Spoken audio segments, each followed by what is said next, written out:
Welcome, everyone. This is interesting because I had planned on having you close your eyes and breathe until you're actually like chewing, and I've never done a talk in this way where we're like on the edge of life, literally on the edge of life. So we'll see how it goes. We'll see how it goes. And it's a beautiful time to do this because we're approaching, it's strange to say this at a place that's so close to the equator, but we're approaching the equinox, so autumn. We're almost making the turn now to where the days have gotten to their longest point, and now we're making the turn into the dark. So this is one of the times that cultures around the world would lean into ritual. The solstices, the equinoxes, as without, so within. So we are a microcosm of the outer. We could say that the outer is a macrocosm of what we are. So it's a beautiful time to have this discussion here. So everything I'm going to have you do is going to be an invitation. Nothing is required. Everything is optional.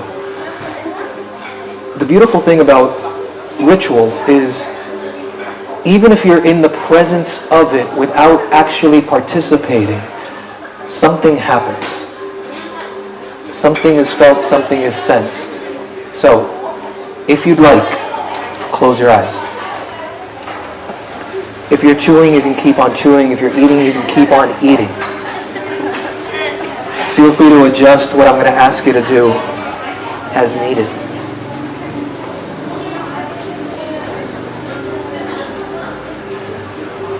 And within the realms of what we do here, on the outskirts of what others consider the real world, these pockets and these corners where we play into the strange and into the weird, even doing something like having you close your eyes is already this ritual repetition where something shifts. There's a line. There's a threshold to cross. A crossing over from the ordinary into the extraordinary. From the way that things appear to the way that is. And this is where we're going into the way of what is.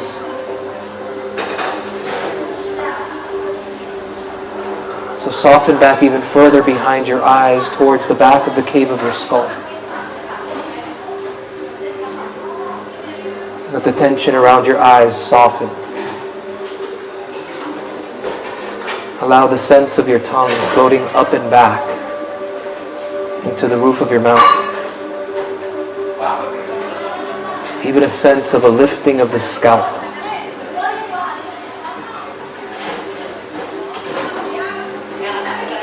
How deeply can you sense your breath? Not only at the surface, around the nostrils, around the face,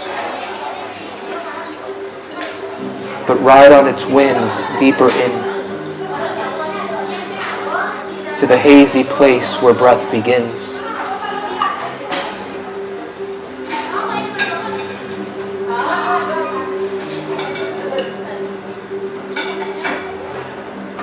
And as you breathe now, bring the image of an inner fountain into the cave of your skull. A fountain that draws from the earth, up the inner ankles, the insides of the legs,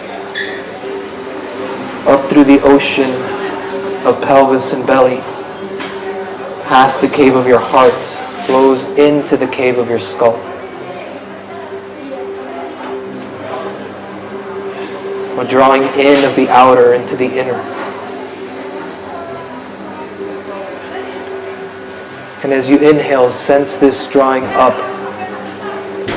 of the earth through this inner fountain, lifting up into the cave of your skull as you inhale.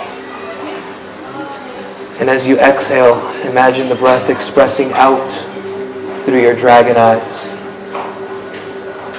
soft and deep and wide.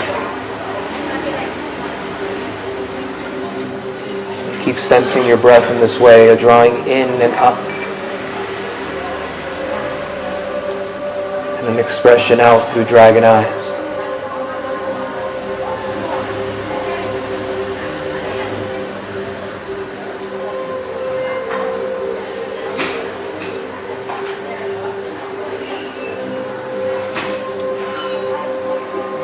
In a moment, I'm going to guide you into a very short breath. It's the double breath. If you were in the class earlier, or if you've been with me for a while, you know this breath. It's a short one. If you're eating, do it lightly. Don't do it as deeply. The holds won't be that long.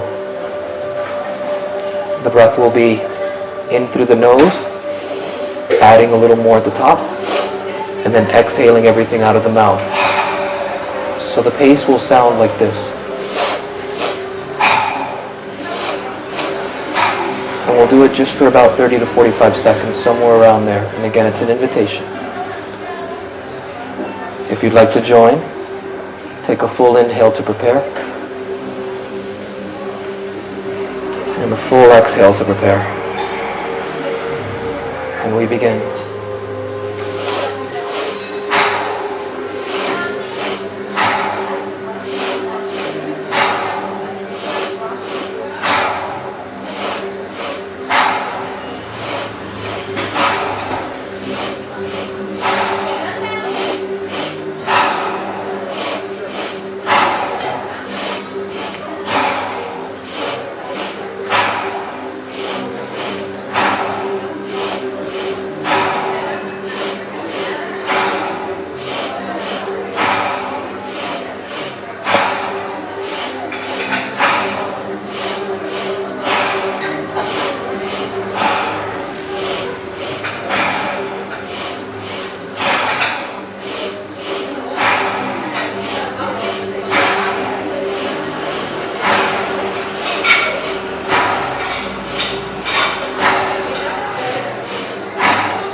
At the end of your next exhale, empty everything out and hold your breath at the bottom of your exhale. Keep holding as you lift your lower belly. Keep holding and tension your body, tension belly, arms, legs, feet. And tension your body so much it's difficult to move, but against that tension, try to move your body against that tension. Keep holding and lifting your low belly. Move your body small against that tension for 5. Keep moving against the resistance for 4, 3, 2, 1. Soften your body. Let your breath back in. Allow your natural breath to return.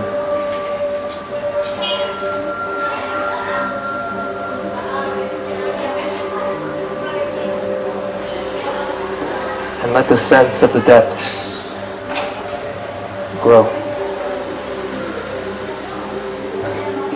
Allow something in you to sink even deeper.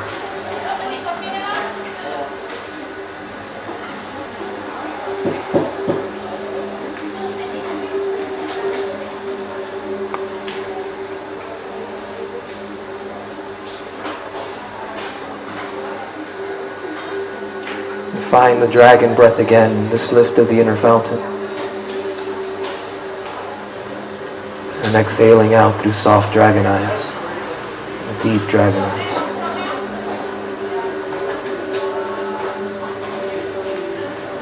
Allow something of what you are to stay anchored in this place. And you can let your eyes stay closed. Or staying deep in this place, let the lids of your eyes begin to peel back. Allowing dragon eyes to be bathed by the light.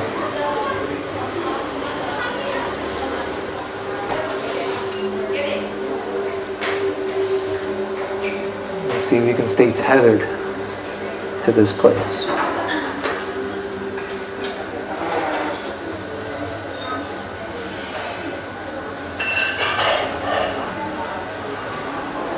The title I had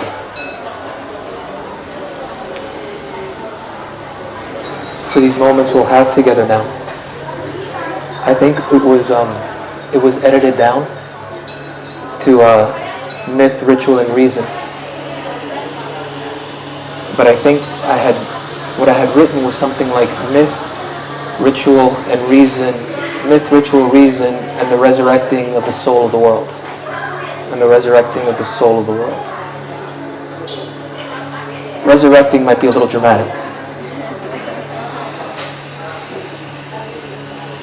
But there's a sense of something lost. There's a sense of something that we long for.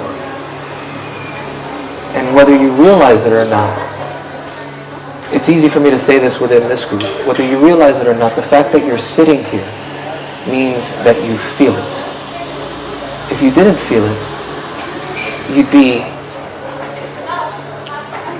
well lost within what Jung called the spirit of the times. The world as is presented, the world out there, the world of the outer, of the surface. And only there.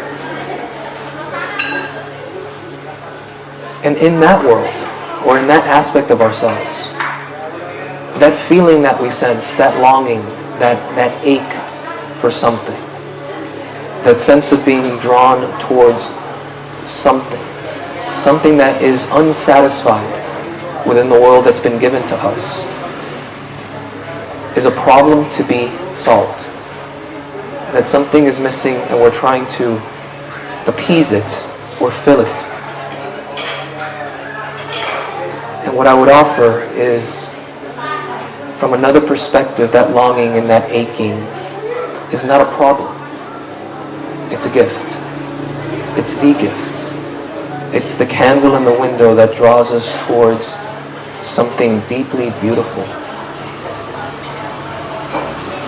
We have an impoverished understanding of ourselves relative to what we are. Our ideas or abstractions of what we are pale shadows. We are lived by powers we pretend to understand. And it might be my nerves, but I forgot who. Do you remember who? Have I told you who said that quote? I might have told you, but I forgot now. That's not mine. But it's so poignant. We are lived by powers we only pretend to understand. There's something about ourselves, there's something of ourselves that the stories that we've been given don't satisfy. What we are doing isn't trading in another model for a new model. But we're trying to resurrect a vision and understanding of the world and of ourselves that is grander in scope, consistent across planes, closer to the truth of our experience, that satisfies the spirit but also satisfies the intellect and the reason. So what we're looking for is this integration of ourselves, of the self on the surface and the self of the depth. I'd like to read something for you. I'd like to read something to you. And I read this way after I began the quest. And I began speaking in this way, but it's always beautiful to realize that while on the surface the individual parts of ourselves have a definite uniqueness in artistic expression, but the spirit of the depths, we share more than we realize. That longing, that aching that calls us forward into something greater. Those waters connect us. So you can stay with your eyes open or you can close your eyes and listen. And don't do your best to not claw or grasp every word, but see if you can allow the sense of it to bathe you. And I'll let you know who said it or who spoke it afterwards. But even if you don't understand, see if the feeling can wash over. We understand more than we think beneath the propositional, beneath the abstraction of words.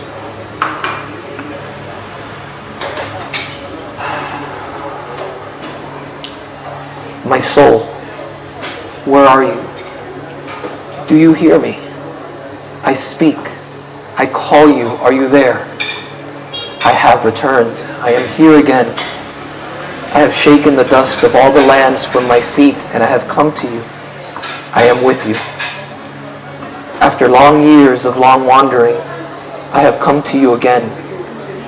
Should I tell you everything I have seen, experienced, and drunk in? Or do you not want to hear about all the noise of life in the world? But one thing you must know. The one thing I have learned is that one must live this life. This life is the way, the long sought after way to the unfathomable, which we call the divine. There is no other way. All other ways are false paths. I found the right way. It led me to you, my soul. I return, tempered and purified. Do you still know me? How long the separation lasted? Everything has become so different. And how did I find you? How strange my journey was. What words should I use to tell you on what twisted paths a good star has guided me to you? Give me your hand, my almost forgotten soul. How warm the joy at seeing you again, you long disavowed soul. Life has led me back to you. Let us thank the life I have lived for all the happy and all the sad hours, for every joy, for every sadness. My soul, my journey should continue with you. I will wander with you and ascend to my solitude.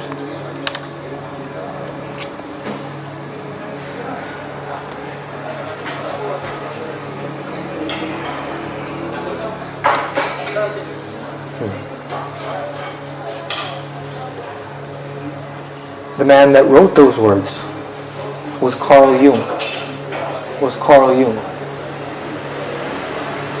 Scientist, doctor, psychiatrist, psychologist.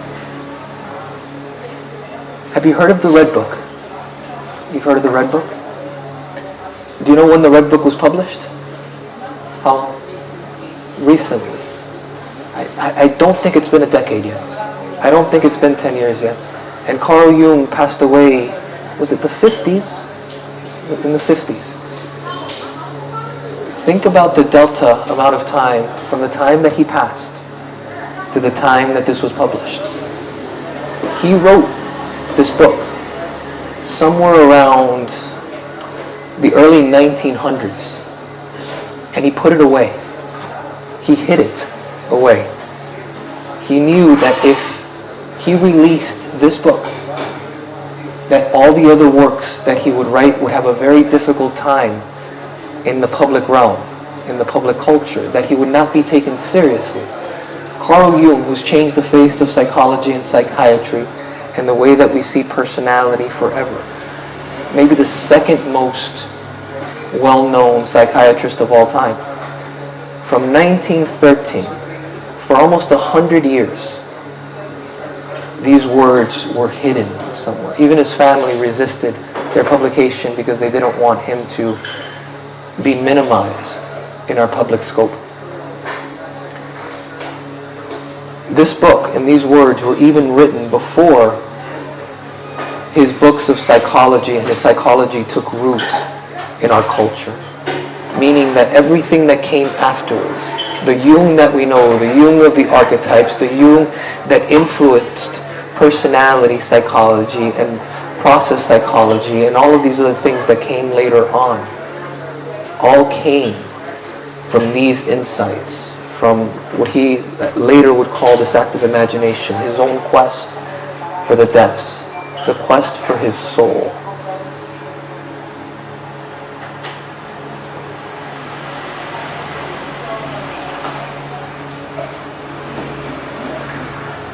He's a very smart man, though. I think he knew that this book eventually, when it was ready, it would make his way out. Because if you've actually seen the book, it's gorgeous. I mean, he spent time. It's calligraphy.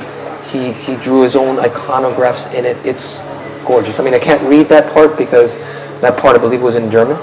So I've only read the translations, but I have the whole book and the time and the ritual that it was writing, because it was a ritual. If you've ever seen old Middle Age manuscripts from the Middle Ages and from the Renaissance, the big block letters, the lines in, and every letter has this perfect, it starts at the beginning and the curves happen right at the middle line.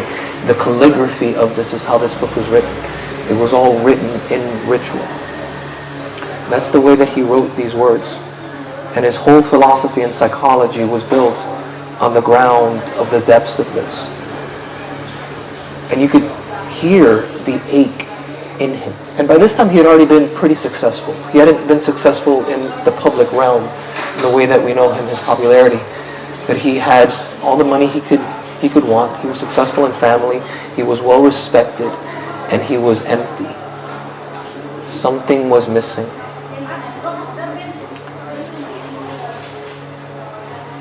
We have models.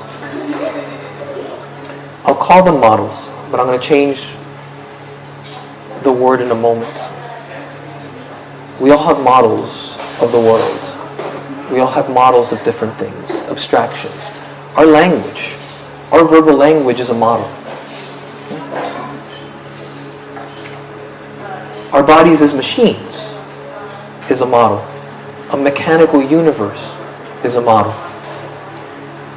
And models are fine because they simplify our world. They allow us to move in the world in an efficient way.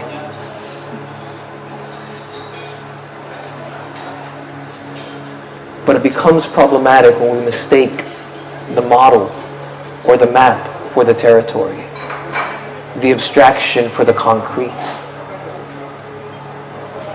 And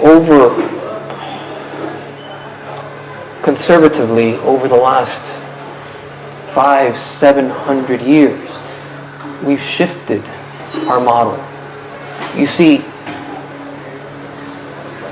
we take for granted that the way that the self-consciousness that we have, that we can turn the ways that we think back in on itself, and we can look at ourselves thinking that we've always been able to do this.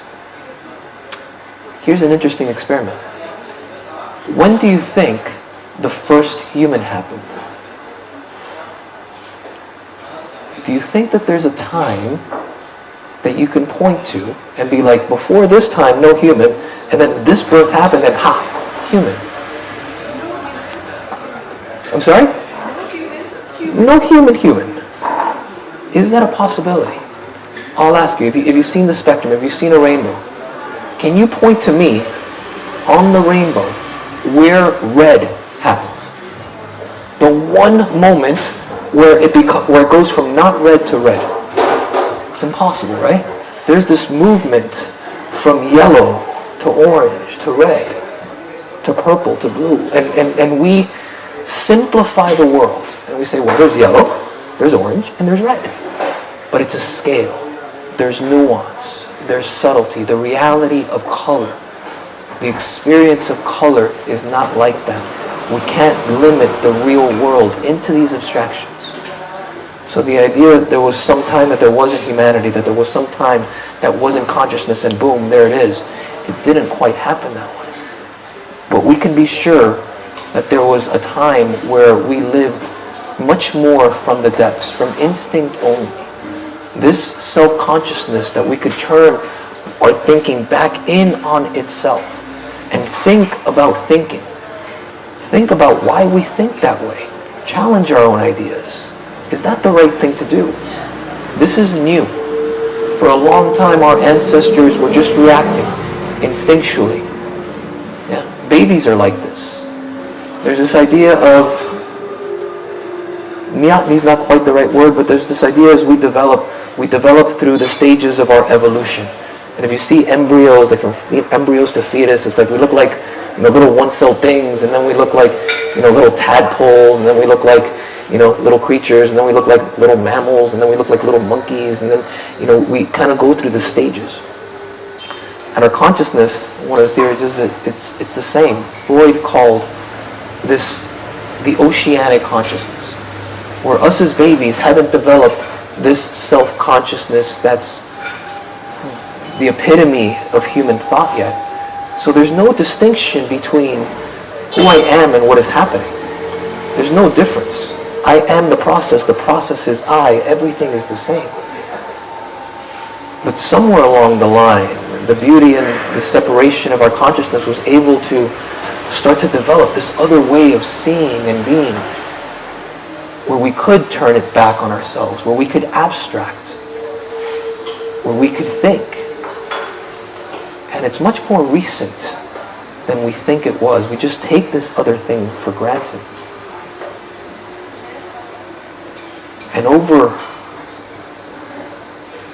the last 100 years, we've lost the connection, or at least let's say we've minimized the importance of that connection to the depth of ourselves, and we've glorified this abstract way of thinking. This way of abstracting the world into words. I'll give you an example. Close your eyes right now.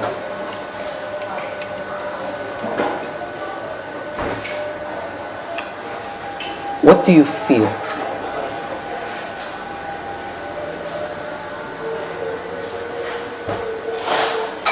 Let's say you can take what you feel into words.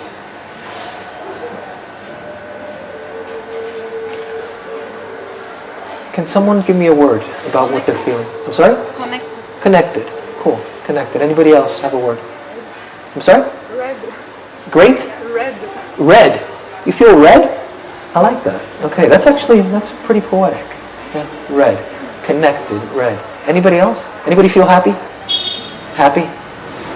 We're too cool to feel happy? I feel my chest. I'm sorry? I feel my chest. You feel your chest. So you went red instead of emotion. How about emotion? If we take it to emotion. Free. Okay. Those are good. So, does the word connected encompass all of what it is that you're feeling right now? Does the word by itself hold everything that you're feeling? It holds everything that you're feeling? No. It can't, right? Yeah. Red is an interesting one. I'm going to go back to red, because red is almost in the poetry metaphor part of it. Someone said free? Free? Does the word free contain everything that you're feeling? Chances are they don't. On those days that someone asks you how you're feeling and you say good, does that even come close?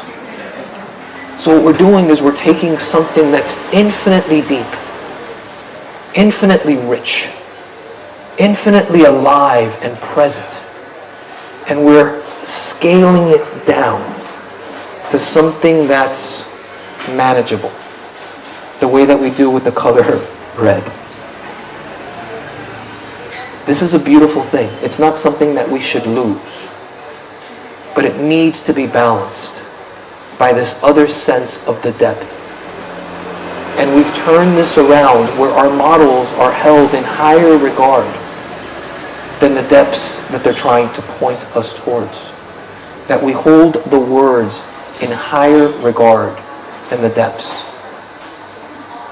The words that we use are but shadows of the reality. But what we've done is we've turned the world around into a representation of itself. Into a representation. We become caricatures into a represented world where we don't see the world anymore. We see this living, presencing, furry, living thing, and we say cat. I don't need to know anymore about what that is. I've got it. It's cat. And it's filed away under these words inside me. So when I say we've lost something, to resurrect the soul of the world, what I'm talking about is to resurrect our connection, our understanding, our communion, our intimate relation with the living, presencing, concrete process, flowing, moving, impossible to capture infinity of experience world that's speaking to us. our ability to symbolize and to represent the world has helped us manipulate the world to an incredibly beautiful degree.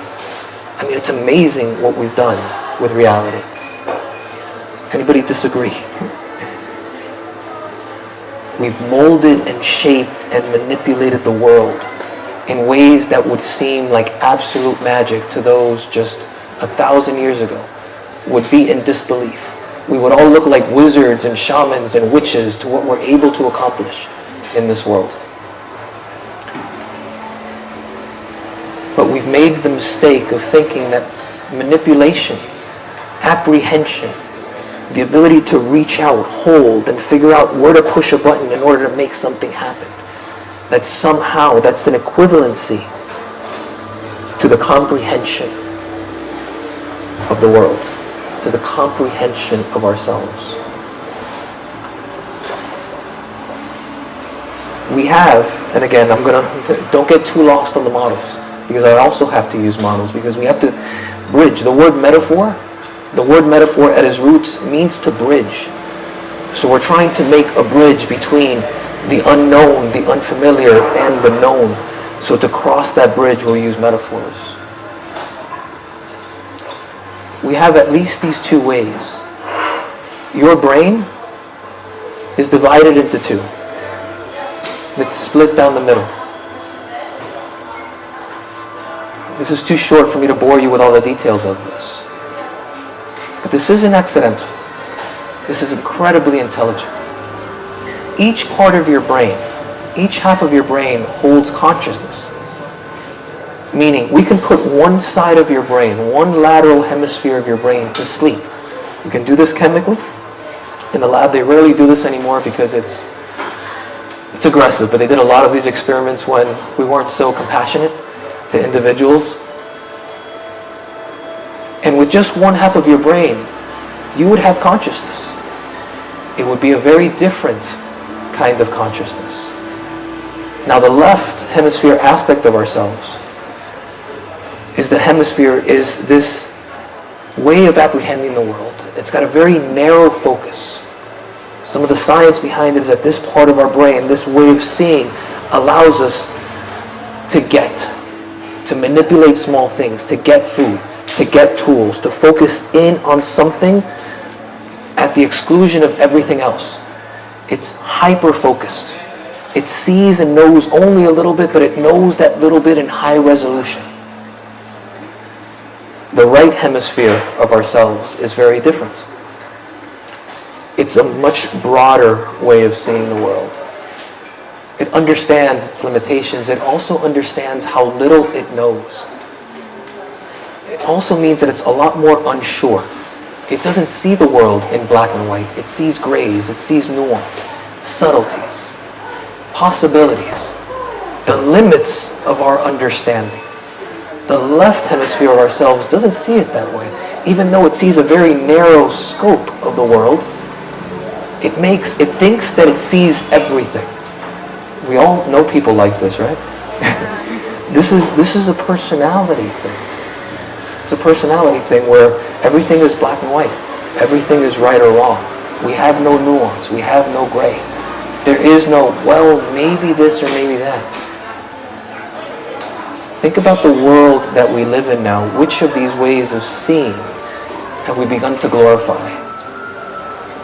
Meme culture, black and white, drawing lines in the sands. Everybody's a category. There's no longer nuance. It's everyone is this or that, and if you don't fit into this category, well, we got to make a new category for you because you got to fit into something. We'll add another initial to some group and make sure that you fit in there, and then we'll add something else when we need to. We've shifted our way of holding these two aspects of ourselves to the glory of one. And think about the difficulty of getting around this. Now let this thought experiment be with you. You walked in here, and what I was going to teach you is that there's a new color. There's a new color. It doesn't exist in the rainbow that you're used to. You've never seen this color before. It's not a shade of a previous color. It's a completely new experience of color completely.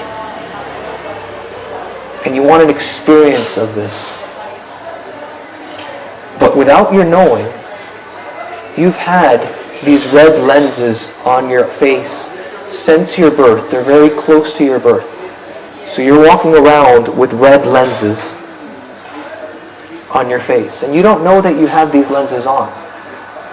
So everything that you see is colored by these lenses. And this isn't the world as it is, but it's the world as you see it through your own lenses. So you walk in ready to experience this new color, and you sit down and you want me to show you this color. What will happen if I show you the color while you're still wearing your red lenses? Do you have any hope of seeing this color? So there has to be some way around this. It can't live within the proposition. It can't live within the abstract. It can't be a discussion of the color. Think about a meal that you've never had, a food that you've never eaten, and you're reading the description on the menu, and you refuse to take a bite of the meal until you fully have the experience of what this will taste like. So you go around the world talking to everyone that's had this meal or that you think has tasted this, and you're trying to get all the words from them. You want all the metaphors, all the discussions. And you're walking around and like, I still don't know it. I still can't taste it. But you continue your quest for the rest of your life to try to find the ultimate description, the ultimate menu that will give you the experience of the meal. It's what we do. It's what we're doing. What we need is a shift in heart. A realization that to know. Have you ever, maybe you have, maybe you haven't. Maybe you have heard of it if you haven't. The old books of, well, let's say they call, if you're putting all of them together, the people of the book. So let's say the people of the book would be the Western mythologies, the Western ideologies of Judaism, Christianity, Islam, these. If you hear the translations, and if you go deeper into the etymologies, and they speak about knowing. Have you ever heard these words? There's different knowings now. If you read in this book, and they say, and she knew him, or and he knew her. It's like you're reading, it's like, well, wait a second, he knew who she was before. So what is this knowing that they're talking about? Any ideas? So, Eunice's ideas, so this was Eunice's answer. It was all in the eyebrows, yeah? But yes, that's what they were talking about.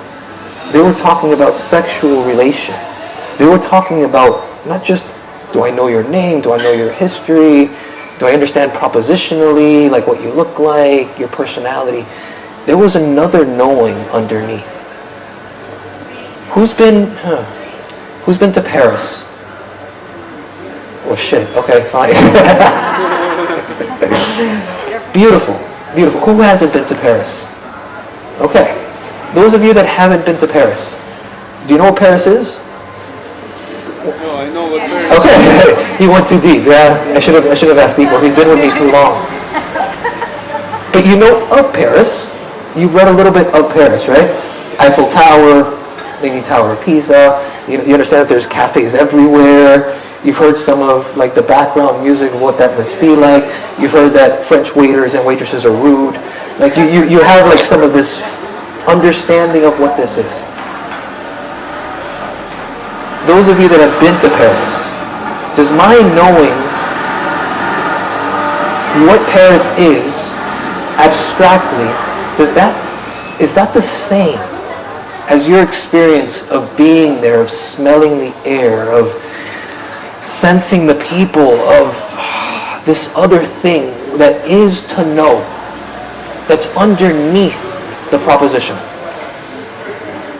So there's a knowing underneath just the proposition.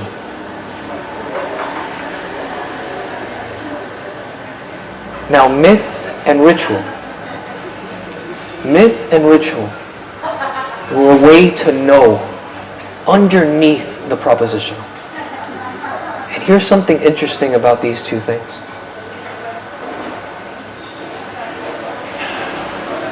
It's almost impossible to look at a myth or a ritual and say the same thing as when did humanity start, and say that this myth or this ritual began there. We were enacting, embodying, acting these knowings out in our body way before we understood propositionally what it was that we were doing and why.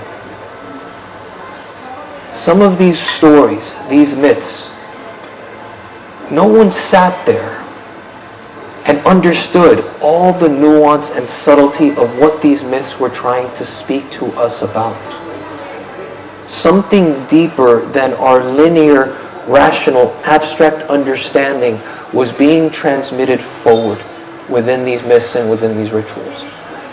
And the richness of these are still being looked at. And I mean myths and rituals that are thousands of years old, we're still looking at them now, peeling back the layers of them, and being in awe of, like, how did they know that? Did they even understand what they were trying to do and what was being pushed forward as wisdom through time? And they didn't, at least not in the sense of what we've glorified knowing as now. In the glory of the propositional, we've lost a depth of wisdom and understanding in ourselves. Before I started speaking, what did we do?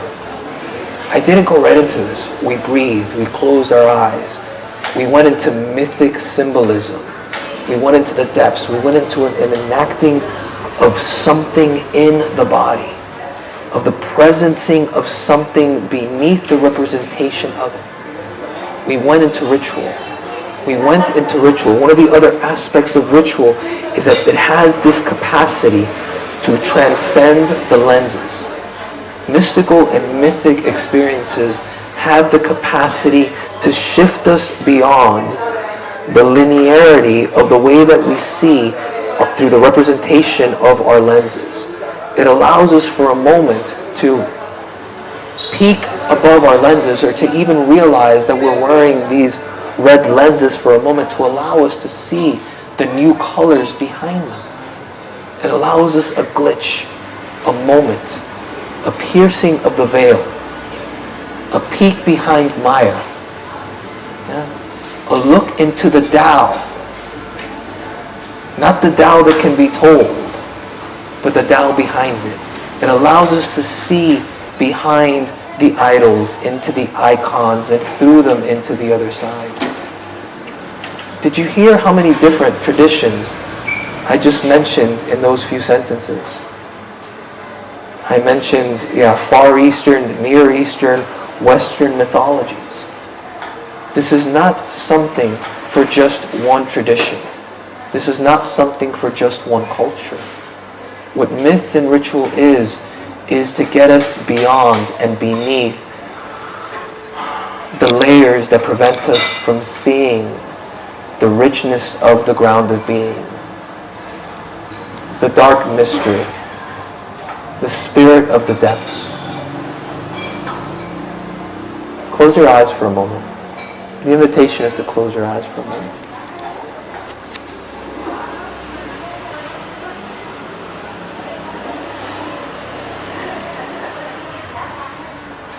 Settle into your breath.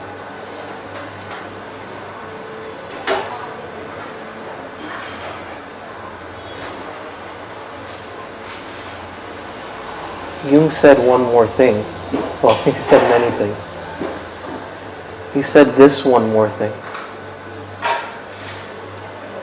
He said it is useless to preach the light if no one can see it.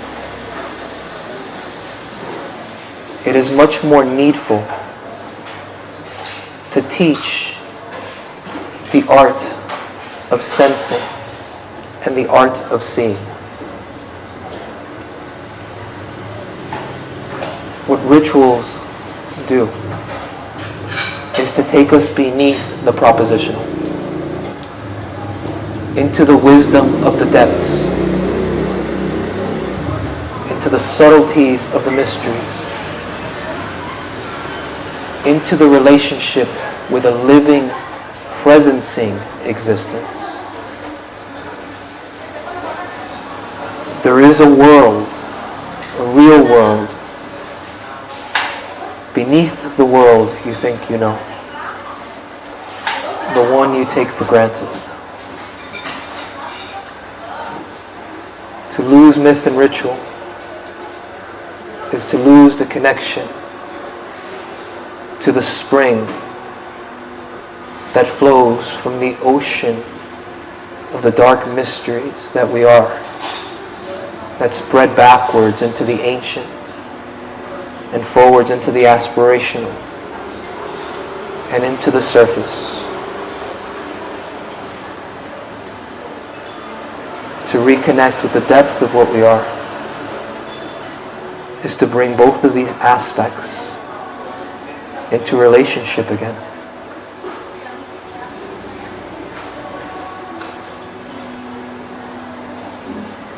Think about the world as we see it. The world that is now.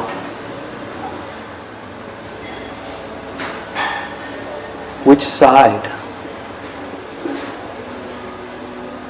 has taken over? Where has the balance swung?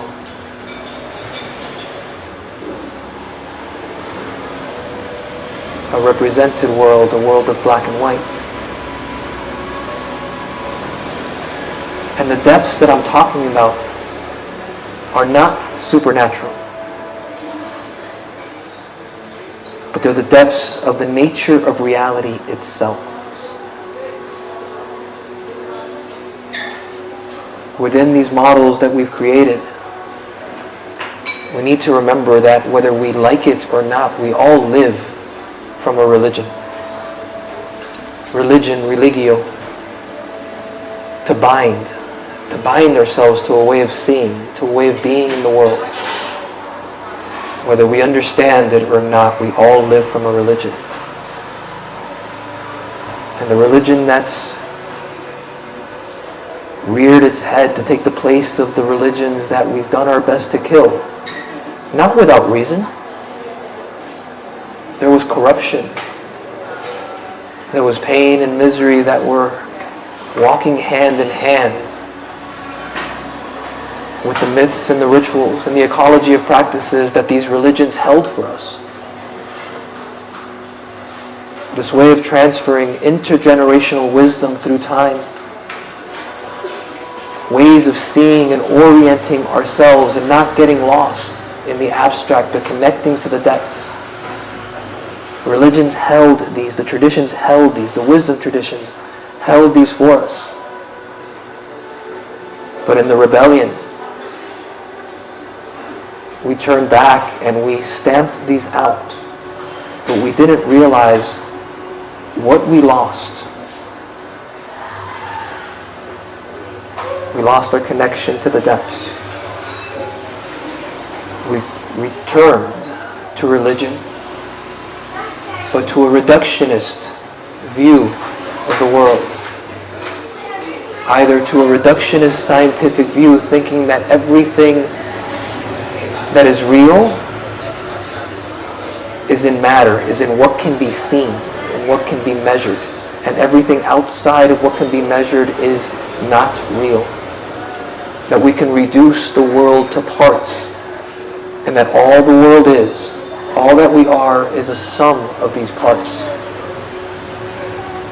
There's a hubris there, a lack of humility. We are much more than the sum of our parts. We are a gestalt. We've traded in an orientation towards depth and meaning to an orientation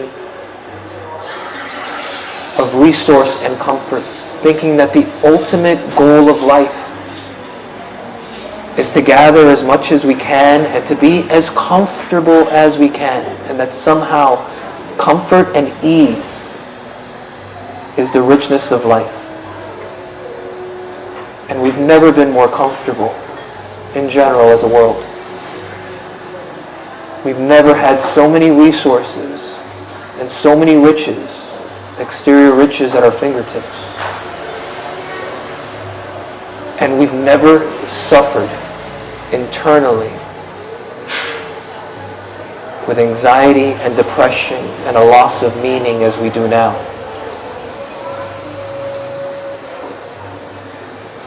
So the experiment towards resource and comfort has reached a conclusion if we have eyes to see it. I don't believe we were ever meant for easy, but we were meant for deep meaning. We were meant for great, for depth.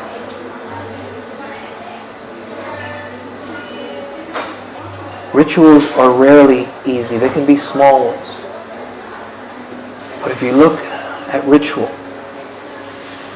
there's these themes of sacrifice, this holding of being and becoming, where we are both. We are being, for with every rise of the sun, we are putting what we are, the being that we are, we're placing it in sacrifice at the altar of the sun for what we may become, for what may be revealed to us.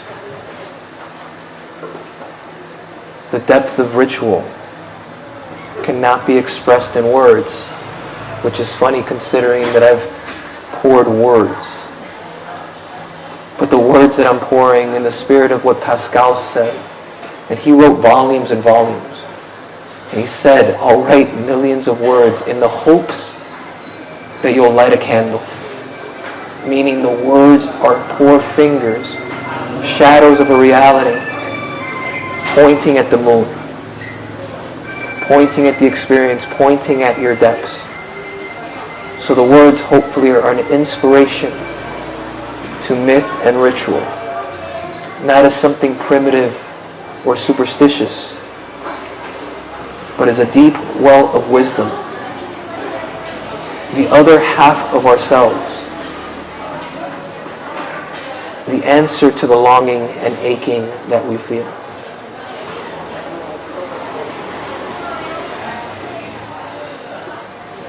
And the contest isn't between, let's say, believers and non-believers. That's not where the battle lies. It's between the fundamentalists and those that see the mystery in the gray. Because whether it's the fundamentalists of reductionist science, who see the world as black and white and everything material that can be measured is real and everything that can't isn't, or the fundamentalists of religions that again see the world as black and white and true or false, and it's this or it's not this. Those are closer to each other than they would ever admit.